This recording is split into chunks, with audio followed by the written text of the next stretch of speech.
오늘 우리가 함께 읽는 말씀은 예레미야 35장 말씀입니다. 오늘 이 지어진 이 말씀은 시기적으로는 좀 거슬러 올라가죠. 유다의 마지막 왕이었던 시드기야 때보다 앞선 여호야김 왕 때에 예레미야에게 임한 하나님의 말씀입니다. 임한 이 말씀 속에서 소개되는 자손들이 레갑 자손들에 대한 소개가 나타납니다. 이들은 이방 출신의 사람들임에도 불구하고 하나님을 섬기는 백성이 되어서 당시의 유다 백성들이 하나님 앞에 말씀을 거절하고 하나님을 멀리하는 것에 반하여 이들은 이방 출신의 족속으로서 자기의 선조가 그들에게 말해줬던 그 말을 끝까지 신실하게 지켜가고 있는 모습을 보여줍니다. 그래서 당시의 유다 백성들의 그 태도와 이 레갑 자손들의 태도가 대조되고 있다는 것을 우리가 이 말씀을 통해서 확인하게 됩니다. 하나님께서는 예레미야를 불러서 레갑의 자손들을 불러 모으라고 말합니다. 그리고 그들을 불러 모아서 그들에게 포도주를 마시게 하라고 하는 명령을 내리세요. 그래서 그 말씀에 따라서 예레미야는 이들에게 포도주를 마시라고 명령을 하게 됩니다. 5절 말씀에 이렇게 표현되어 있죠. 내가 레갑 자손들의 후손들 앞에 포도주가 가득한 종지와 술잔을 놓고 마시라 이렇게 권했습니다. 그런데 그들의 대답이 우리는 결코 마시지 않겠다 이렇게 대답을 합니다. 그러면서 그 이유로 말하기를 자신의 선조였던 요나답이 우리에게 당부했던 그 말씀이 있었다는 겁니다. 그러한 말씀에 따라서 우리는 이 포도주를 결코 마시지 않겠다 이렇게 대답을 한 것이죠. 6절 하반절 보면은 이렇게 말합니다. 레갑의 아들 우리 선조 요나답이 우리에게 명령하여 이르기를 너희와 너희 자손은 영원히 포도주를 마시지 말며 집도 짓지 말며 파종도 하지 말며 포도원을 소유하지도 말고 평생 동안 장막에 살아라. 그러면 너희가 머물러 사는 땅에서 너희 생명이 길리라. 유훈처럼 남겨주었던 그 말을 그들이 오랜 시간이 지나면서도 그 명령에 따라서 우리는 우리 선조 요나답의 유훈을 잘 지금까지 지켜오고 있다. 이렇게 말하고 있는 겁니다. 정착 생활을 거부하라는 것이죠. 그리고 철저하게 유목 생활을 해라. 그리고 율법의 규정에 보게 되면 나실인처럼 마치 그들은 살아라. 그러면 너희가 이 땅에서 오래도록 장수하며 살게 될 것이다. 이렇게 말을 한 것입니다. 대단히 삶에 대한 절제를 강조하고 있는 표현이에요. 정착 생활을 안 한다. 참 어떻게 보면 불안한 삶을 살아가는 것이 될 겁니다. 그러나 정착 생활을 하지 말고 유목 생활을 하면서 보통 사람들이 그토록 추구하고 바라는 것을 따라 살지 말고 절제하면서 살아라. 이러한 유언을 남겨주었다. 이렇게 말합니다.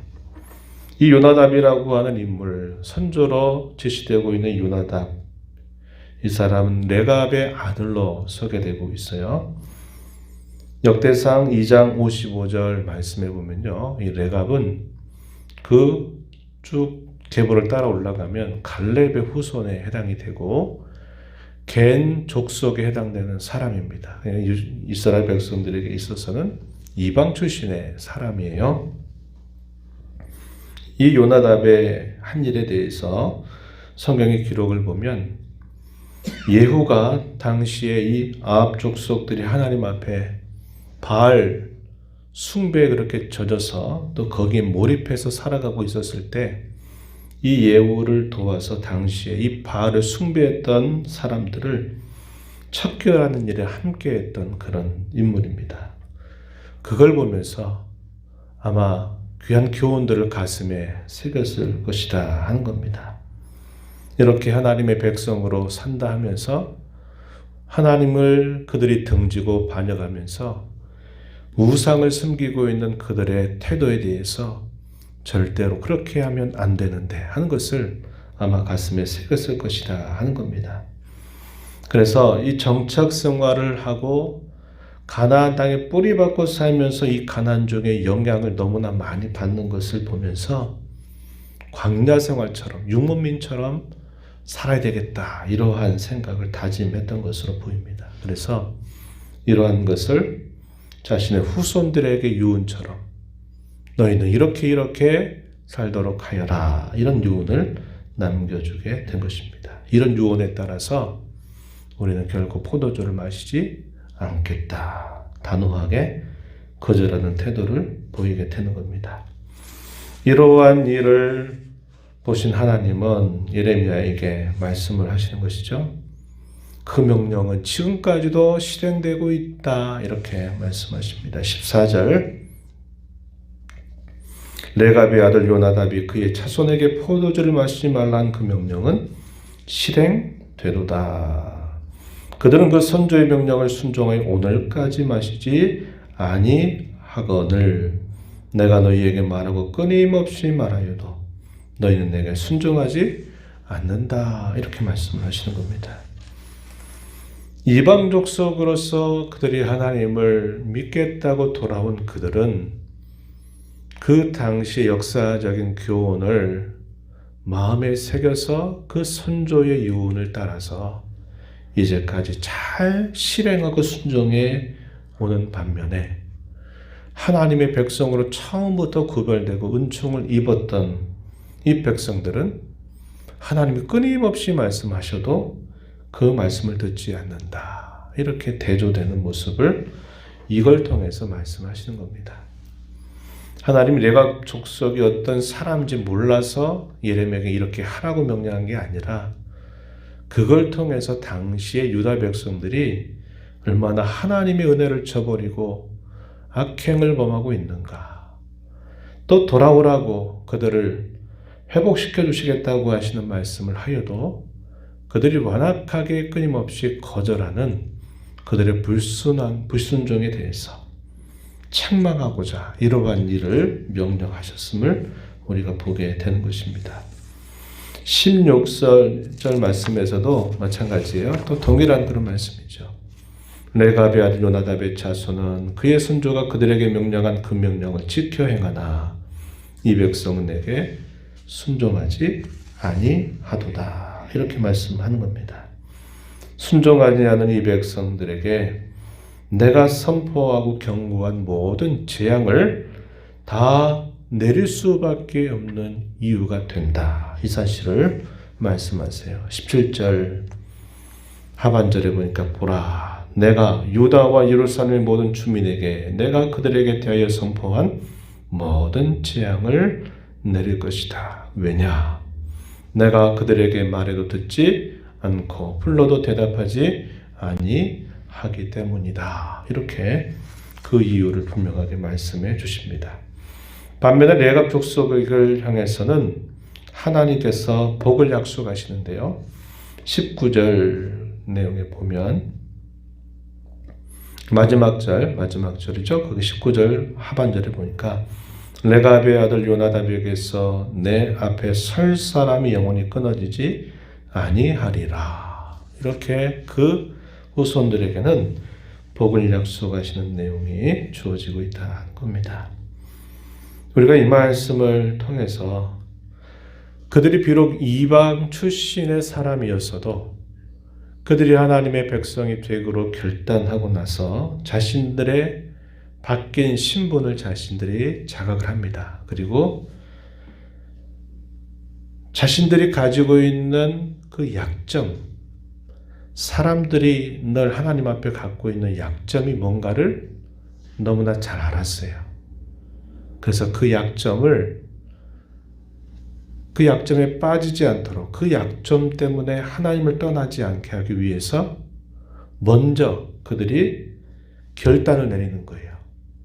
아, 사람이 이렇게 연약하고 하나님 앞에 부패한 사람이어서 이렇게 뭔가를 하다 보면 결국 그것 때문에 죄에 빠지게 되고 그 죄로 인해서 또 하나님 앞에 벌을 받게 되는 것이 따라오는구나 하는 것을 자각한 거예요.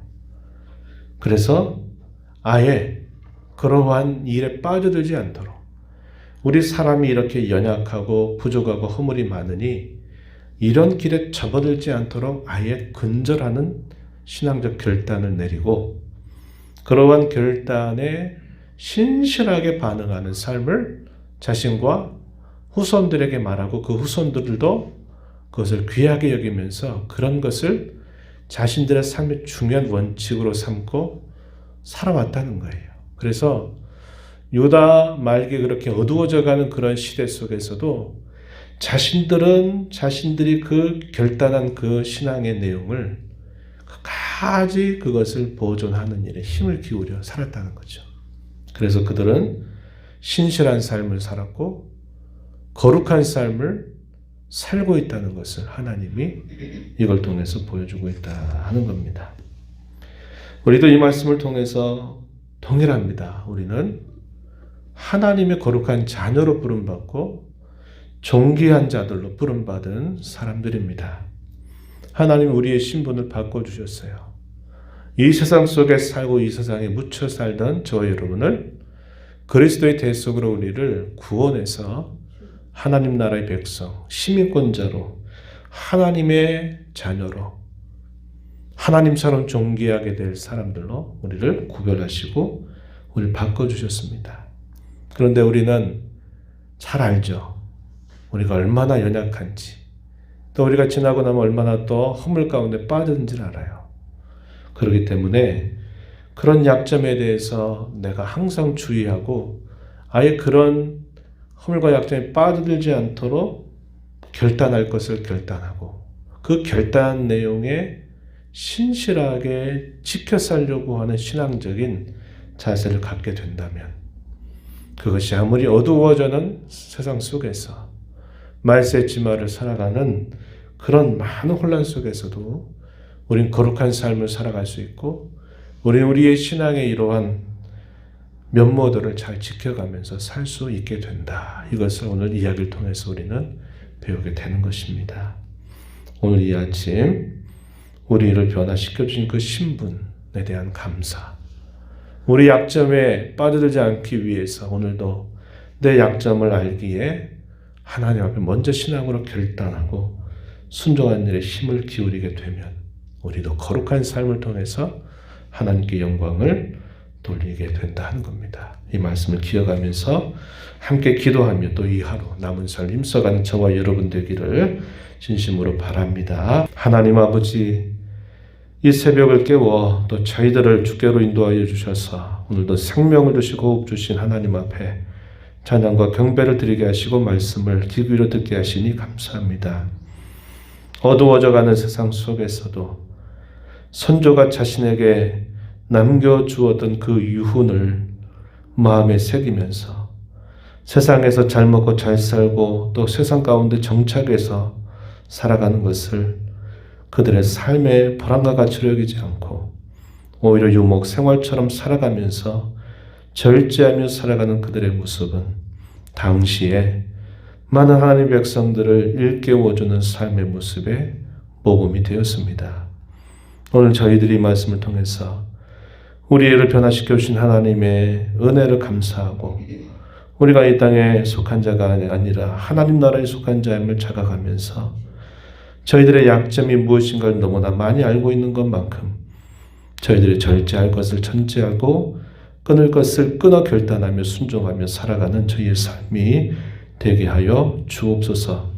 은혜의 보좌 앞에 나와서 아버지 은혜를 구하는 모든 심령들의 간구를 귀 기울여 주시고 응답하시기를 바라며 예수님 이름으로 기도하옵나이다. 아멘.